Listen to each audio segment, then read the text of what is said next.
भगवान ब्रह्मा कहते हे नारद, मैं तुम्हें भगवान कार्तिकी के जन्म की कथा सुनाता। भगवान शंकर विवाह करके जब कैलाश पर आए तो उन्होंने तारकासुर के द्वारा भक्तों को दी जा रही पीड़ा पर विचार किया। क्यों? बोले जब जब होई धर्म की हानि। भगवान कब विचार करते हैं? बोले जब जब धर्म की हानि होती है, अधर्म बढ़ता चला जाता है, तब तक भगवान अपने भक्तों की पीड़ा को समझते हैं। पर भगवान प्रतीक्षा करते हैं, अभी योग्य समय नहीं आया है। जब योग्य समय आएगा तो मैं आतताइयों का वध करके संपूर्ण भूमंडल को, संपूर्ण पृथ्वी को अपने नाम, रूप, गुण, लीला और धाम के द्वारा उसको आनंद प्रदान करूंगा। क्योंकि भगवान को कहा है, जो आनंद सिंधु सुख राशि। गोस्वामी जी कहते हैं भगवान कौन है? बोले जो आनंद सिंधु सुख राशि। भगवान के पास जाने से सुख नहीं मिलता सज्जनों, भगवान के पास जाने से दुख नहीं मिलता। पर सच कहूं, सुख और दुख से ऊपर उठने का बल अगर कहीं मिलता है तो भगवान के द्वार पर जाने से मिलता है। आनंद कष्ट है फिर भी कष्ट नहीं लग रहा, सुख है फिर भी सुख में बहुत प्रसन्न नहीं है, आनंद है। क्यों? बोले आनंद है, आनंद है, आनंद में रहो। आनंद है, आनंद है, आनंद में रहो। कल क्या हुआ, कल क्या होगा, इसकी परवाह ना करो, अभी तो आनंद है। लोग कहते हैं कल क्या होगा, उसका क्या होगा, जो होगा सो होगा, अभी हम आनंद में हैं। आनंद को प्रदान करने वाले हैं भगवान। और जब तारकासुर के द्वारा भगवान के प्राण प्रिय भक्तों को कष्ट दिया जा रहा था, पीड़ा दी जा रही थी, भगवान महादेव, भगवान शिव ने, शंकर ने विचार किया और भगवान शंकर माता पार्वती देवताओं के वर्ष के अनुसार 1000 वर्ष तक कैलाश पर्वत पर विहार कर रहे हैं। भगवान ग्रस्त में प्रवेश कर रहे हैं। 1000 वर्ष तक ग्रस्त में रहकर भगवान महादेव अपनी प्रियतमा भगवती पार्वती के साथ विहार करते रहे। लोक कल्याण के निमित्त भगवान विहार कर रहे हैं। पता नहीं चला भगवान को, हजारों वर्ष का समय एक क्षण में बीत गया। क्यों? क्योंकि अच्छे दिन बीते जाते हैं, गुरुजन बहुविधि समझाते हैं, इस भोग स्थल से योग स्थल को प्रस्थान न जाने। अच्छे समय का पता नहीं चलता, कितने जल्दी व्यतीत हो जाता है। जब कष्ट का समय आता है तो एक एक क्षण वर्षों के तुल्य निकलता है। कब जाएगी ये रात?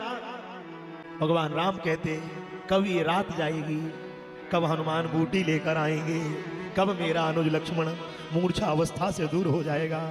जगत पिता भगवान राम कहते हैं, हे नाथ, ऐसा लग रहा है ये बैरन रात कई वर्षों के तुल्य व्यतीत हो रही है, कई वर्षों के तुल्य व्यतीत होती हुई चली जा रही है।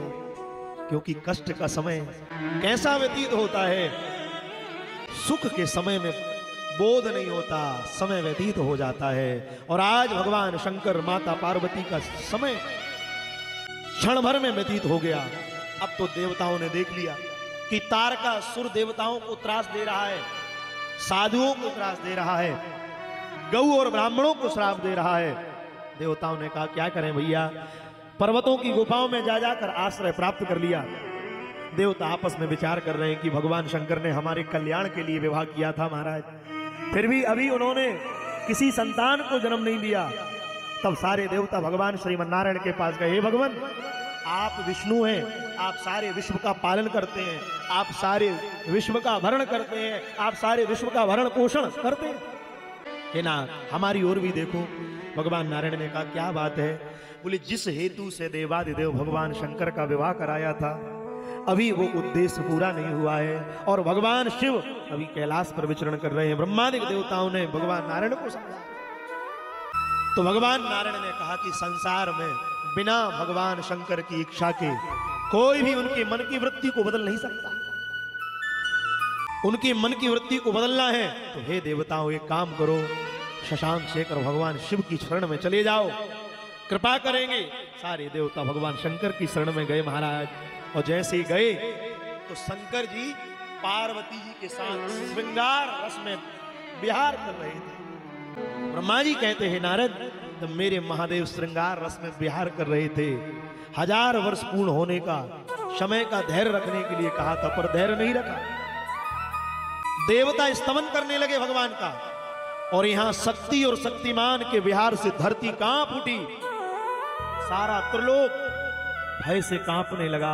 ब्रह्मा जी सब देवताओं के साथ नारायण के पास गए। भगवान नारायण को लेकर सब देवता कैलाश पर गए। भगवान शिव जिस गुफा में प्रविष्ट हुए थे, उसी गुफा के द्वार पर जाकर सारे देवता देवादेव भगवान महादेव को जाकर स्तुति करने लगे। किम करोसि महादेवा अभ्यंतरे परमेश्वरा तारकासुरान् सर्वा पाहिना शरणागता। हे नाथ, किम करोषि महादेव, हे महादेव 1000 वर्ष का समय व्यतीत हो रहा है, क्या कर रहे हो? आपका पाणी ग्रहण संस्कार तारकासुर के वध के लिए हुआ था। और सच कहूं, भगवान किसी को मारते नहीं है। भगवान से पूछा, क्या आप किसी को मारते हो? भगवान कहते मैं मारता नहीं हूं। बोले क्यों? बोले मैं तो जीव को तारता हूं, मैं मारणहार नहीं हूं, मैं तो तारणहार, मैं जीव को तारता हूं, इसलिए नाम है तारकासुर। तारकासुर को मारने नहीं आए, उसको तो तारेंगे भगवान। देवताओं की बात सुनी महाराज, सारे देवता रो रहे हैं। हे नाथ, हे महादेव, हे वरदानी, हे प्रलयंकर, हे भयंकर, हे विश्वनाथ, हे दीनानाथ, अब तो हमारी बात को सुन लो। और महादेव ने देवताओं को रुदन करते हुए देखा। भगवान नारायण की आर्त पुकार को जैसे ही सुना महाराज, देवताओं की प्रार्थना सुनकर भक्तवत्सल भगवान विहार कर रहे थे अपनी प्रिया के साथ। और जैसे स्तुति करी, अभी विहार करने का समय पूर्ण नहीं हुआ, असमय देवता गुफा के द्वार पर आ गए। और देवताओं ने भगवान महादेव की स्तुति करी। शिव जी ने कहा, हे देवो, तुम्हारे आने का कारण जान सकते हो? क्यों आए हो? तुम्हारे आने का कारण क्या है? मैं अपनी प्रिया के साथ विहार कर रहा हूं और तुम गुफा के द्वार पर खड़े होकर स्तुति कर रहे हो। तुमने मेरे विहार को भंग कर दिया। शिव जी को आवेश आ गया। शिव जी ने कहा, अब जो होना था सो हो गया, पर मेरे शरीर से जो दिव्य तेज प्रकट हो गया, अब संसार में इस तेज को कौन धारण करेगा? तो वहीं दरवाजे पर अग्नि देवता खड़े थे। अग्नि देव ने कपोत का रूप बनाया और कपोत का रूप बनाकर अपनी चोंच से शिवजी के उस तेज को ग्रहण कर लिया। और जैसे ही महादेव के तेज को ग्रहण किया, और इतने में बीच में विहार भंग हो गया, तो जगदम्बा माता पार्वती बाहर आई। और वहां आकर सारा वृत्तांत जानकर माता पार्वती ने देवताओं को क्रोध में आकर श्राप दे दिया। मैं अपनी प्रिया प्रियतमा के साथ विहार कर रही थी, तुमने मेरे विहार को भंग किया है, मैं श्राप दे रही हूं। भगवती पार्वती ने कहा, हे देवताओं, तुमने भगवान महादेव की स्तुति असमय करी है। इस समय उनकी स्तुति करने का समय नहीं था, पर तुमने भगवान महादेव की स्तुति करके मेरे विहार को भंग कर दिया है। इसी कारण अब संसार में मुझे कोई संतान नहीं होगी, मैं बंध्या नारी हो गई। हे देवताओं, तुम्हारे इस दोष के कारण मैं जगदम्बा आज बंध्या हो गई। देवताओं, तुमने मुझे बंध्या बनाया है, मैं तुम लोगों को संसार में कभी सुख प्राप्त नहीं होगा। आज से तुम्हारी जितनी स्त्रियां हैं, जाओ, मेरा श्राप है, देवताओं की सारी स्त्रियां बंध्या हो जाएं। अग्नि भगवान ने, अग्नि देवता ने भगवान शिव के तेज को ग्रहण कर लिया। अग्नि से कहा, हे अग्नि, तुम सर्वभक्षी हो जाओ। अरे शिव के तेज को संसार में कौन धारण कर सकता है? पर तुमने शिव जी की उस स्खलित तेज को धारण किया। जाओ, मेरा श्राप है, तुम्हारे अंदर मांस भी पकाया जाएगा, अन्न भी पकाया जाएगा, सर्वभक्षी हो जाओ, तुम सब खाओगे, क्योंकि तुमने महादेव के तेज को असमय ग्रहण किया। पार्वती माता इतना कहते ही अपनी गुफा में प्रविष्ट हो गई। अग्नि देवता ने जैसे तेज ग्रहण कर लिया, अग्नि देवता तो समझ रहे थे कि चलो कोई बात नहीं, बच गए। ये तेज पृथ्वी पर नहीं जाएगा तो पृथ्वी की रक्षा हो गई, ये तेज पृथ्वी पर नहीं गया तो ब्रह्मांड की रक्षा हो गई। पर जैसे ही शिवजी के उस तेज को अग्नि देवता ने ग्रहण किया, तो अग्नि देवताओं ने गर्भ धारण कर लिया। ब्रह्मा जी कहते हैं, नारद, जैसे ही अग्नि देवता गर्भयुक्त हो गए, क्यों? क्योंकि अग्नि जो है वो सबका मुख है। देवताओं को स्वाहा करोगे तो अग्नि से ही करना पड़ेगा, भगवान को भोजन कराओगे तो अग्नि से कराना पड़ेगा, स्वयं के लिए भोजन पकाओगे तो अग्नि से पकाना। अग्नि सबका मुख है सज्जन। पर आज सब देवता देख रहे हैं कि अग्नि ने गर्भ धारण कर लिया। सारे देवता कैलाश पर्वत पर पुनः गए। शिवजी के कहने से सब देवताओं ने उस तेज को वमन कर दिया। वमन कर समझते हैं? उल्टी कर दी।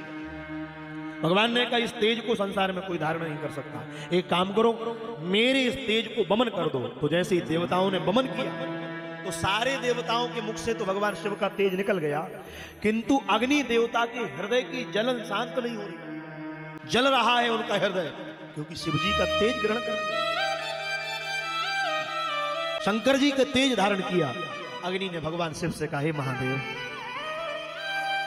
क्या करूं? हे अग्नि देवता।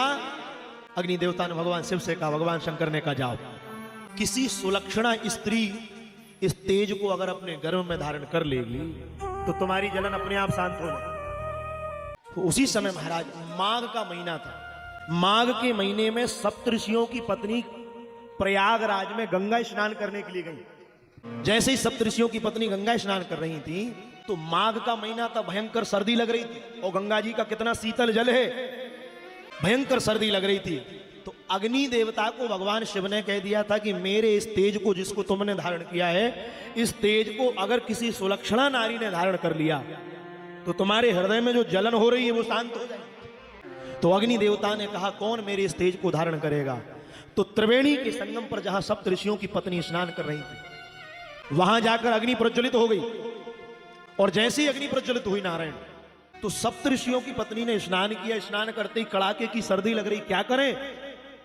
ठंडी को मिटाना है। तो अग्नि को जलते हुए जैसे ही देखा तो तुरंत सप्त ऋषियों की पत्नी गई और उस अग्नि से अपनी ठंडी को दूर करने के लिए उससे तापने लगी। और जैसे ही तापने लगी उसी समय महाराज सारी नारियां गईं सप्त ऋषियों की, पर अरुंधति माता नहीं गई। माता अरुंधति समझ गई ये निश्चित तौर पर कोई छल है।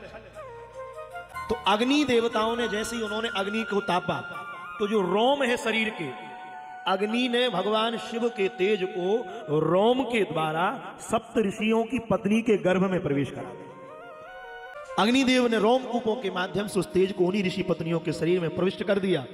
अब तो स्वयं ताप से मुक्त हो गए, पर सप्त ऋषियों की 6 पत्नियां, अरुंधति को छोड़कर 6 ऋषि पत्नियां गर्भवती हो गईं।